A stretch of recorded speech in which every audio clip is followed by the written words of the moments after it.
Eu acho que a estatística hoje, ela revela...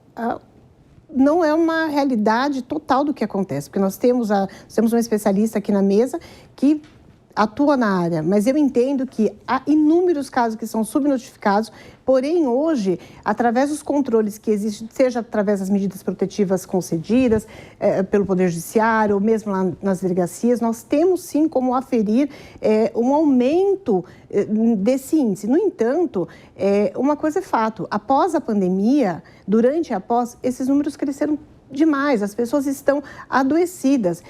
Eu atuo atendendo mulheres vítimas de violência doméstica dentro da minha área de família, que eu tenho uma atuação forte, e é comum. Começa um divórcio, começa uma separação, às vezes até antes de judicializar, o caso já começa ali a acontecer. E é comum, cada vez mais, homens agredirem suas mulheres, cada vez mais mulheres morrem, a pena aumentou, tem um crime específico que, no meu ver, nada muda. Quem quer matar, ele não manda recado, ele vai lá e mata. E a mulher, infelizmente, ela é hoje um objeto de vingança de homens inescrupulosos que não respeitam as nossas mulheres. Thaís, qual é a relação, então, com a escalada de violência que a gente vê em diversos aspectos e que acho que as pessoas estão sentindo, né, cada vez mais também? Bom, primeiro esclarecer que feminicídio é a morte da mulher pelo simples fato de ser mulher. E mesmo com a Lei Maria da Penha, que vai fazer 20 anos em 2026, os números só crescem.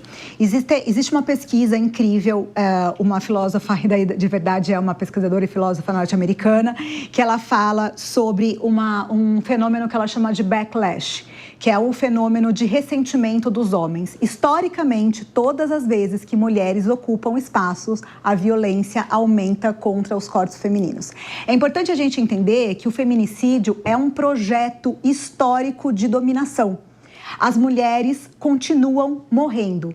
Se o feminicídio fosse uma doença contagiosa, nós estaríamos numa pandemia, numa epidemia. São 6 mulheres morrendo a cada... uma mulher morrendo a cada 6 horas no nosso país. Quem são essas mulheres? 64% mulheres negras.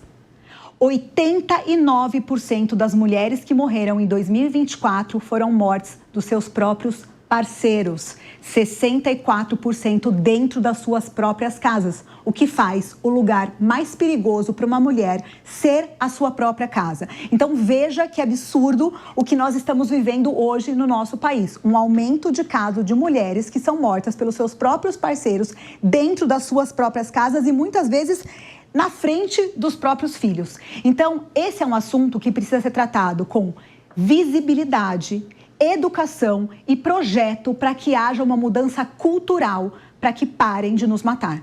Era exatamente o ponto que eu ia tocar com a Ellen. A gente fala muito de projetos de segurança pública, sempre muito voltados para diversas áreas, né? Roubo de celular, furto... Mas a gente não fala tanto de feminicídios, até mesmo de mortes violentas com crianças e adolescentes. Falta legislação, falta recurso, falta realmente um olhar das autoridades para esse movimento, para esses números? Com perdão das colegas advogadas aqui mesmo, o que não falta é legislação, gente. O que não falta é legislação.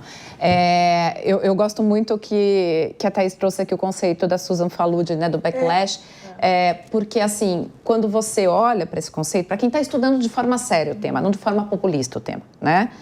Você entende que o que não falta é legislação. Um homem que mata uma mulher, ele não pensa, nossa, eu vou pegar tantos anos de prisão, então eu não vou fazer isso. Não é. O que o leva a matar uma mulher é todo um sistema no qual ele foi criado, em que ele entende que ele pode, em que ele tem esse direito, né?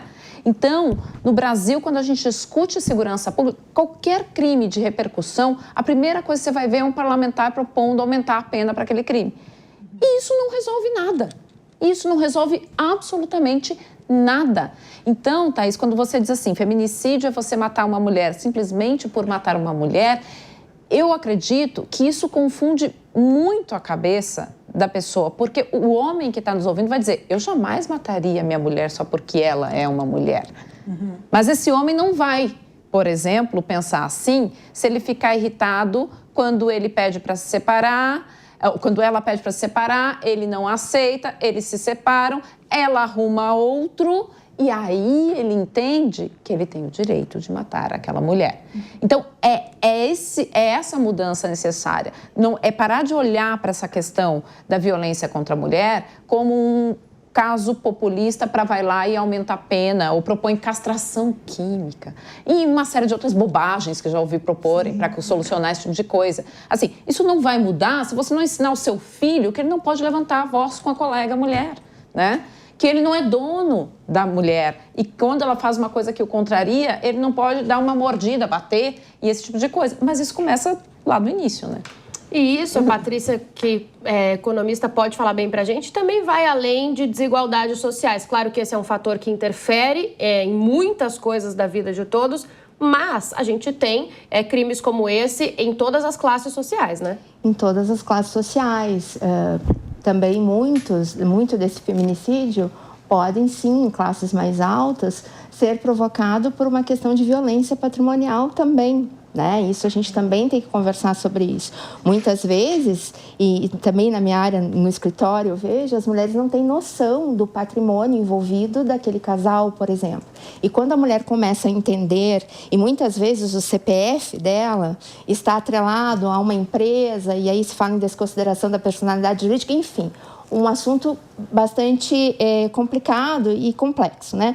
Mas, quando você fala, Thaís, em aumentar as penas, a mínima é 20 anos, a máxima é 40 anos. Aumentar mais do que isso, não sei se resolve o problema, creio que não. A progressão de regime de feminicídio, né, para os condenados por feminicídio, ela só começa a acontecer quando cumpre mais da metade da pena. Então, assim, é bastante severo o que já temos como penalidades aqui, não estou defendendo, pelo amor de Deus, mas em matéria de pena, a gente já está no máximo, deixou de ser qualificado, passou para ser feminicídio. E não adiantou, a gente está com aumento nos números. Por exemplo, isso com meninas, adolescentes, aumentou 30% os feminicídios em relação a meninas adolescentes. As mulheres, a colega falou aqui das mulheres negras também, que mais de 70%, a população entre 18 e 44 anos também é muito expressivo, mas com as mulheres acima de 60 anos também aumentou. Então, em todas as faixas etárias, houve aumento. A sociedade precisa parar e conversar a esse respeito. Eu acho que vai muito pela educação. Claro que quando está ali endemoniado, como diríamos assim, porque para explicar é uma palavra popular aqui, mas não tem outra explicação, porque foge à racionalidade, né? Como que a gente vai fazer para que isso diminua? Aumentar as penas, não creio que possa melhorar, né? De forma alguma. Nunca vou defender a ideia de aumentar penas, até porque são as maiores penas e a Lei Maria da Penha é a lei mais moderna do mundo de combate à violência contra a mulher, a única lei do mundo que fala dos 5 tipos de violência contra a mulher: moral, psicológico, financeiro, sexual e físico. A única lei no mundo que protege a mulher a essas 5 formas de violência e também fala da violência institucional. Então, na verdade, não é uma questão de aumento, mas sim para que as pessoas entendam que a lei será de fato cumprida. Porque o que o agressor fala para a mulher é assim: pode ir lá na delegacia, eu vou sair pela porta da frente. Ele não acredita que as instituições serão fortes o suficiente para o punir.